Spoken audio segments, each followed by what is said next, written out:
Hello everyone. जैसा कि आपका पेपर है 11 तारीख को, तो बच्चों ने बोला कि मैम जैसे फर्स्ट चैप्टर के क्वेश्चंस अपलोड किए हैं प्लीज़ और चैप्टर्स की भी कर दीजिए। तो ये सेकंड चैप्टर है analysis and interpretation of financial statements. आप इसका स्क्रीनशॉट ले सकते हैं, यहाँ पे टिक लगे हुए हैं।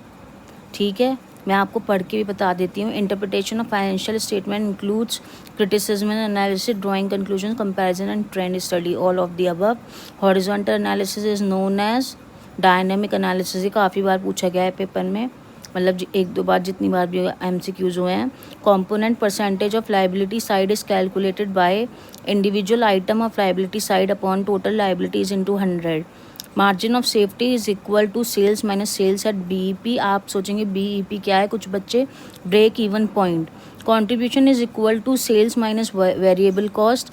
P/V ratio is contribution upon sales. BEP is calculated by fixed cost upon PV upon ratio. Comparison of financial statement indicates the trend of the profitability, financial position, performance of the business. 9th आप देख पा रहे होंगे, comparison of the financial of the current year with the performance previous year of the same time is horizontal and trend analysis.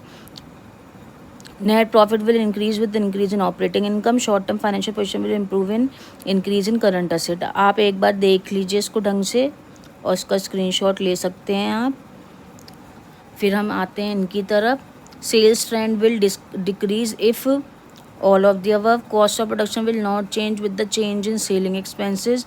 Financial statement provides a summary of accounts. Financial statements are recorded facts, ये भी पूछा जाता है। Preliminary expenses fictitious asset होते हैं। Financial statements are the end product.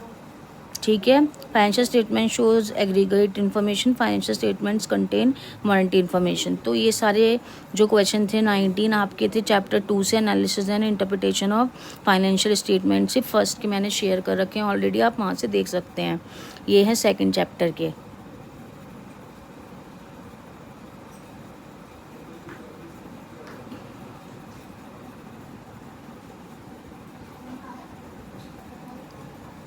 परसों exam है, तैयारी अच्छे से कीजिएगा। All the best.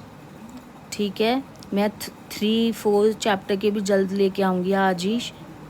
ठीक है, MCQs आपके लिए, और मैं कोशिश करूँगी प्रीवियस ईयर पेपर शेयर कर सकूँ आपके साथ। ठीक है, all the best. Thank you, thanks for watching. Please like, share and subscribe. Bye bye, bye bye, bye bye.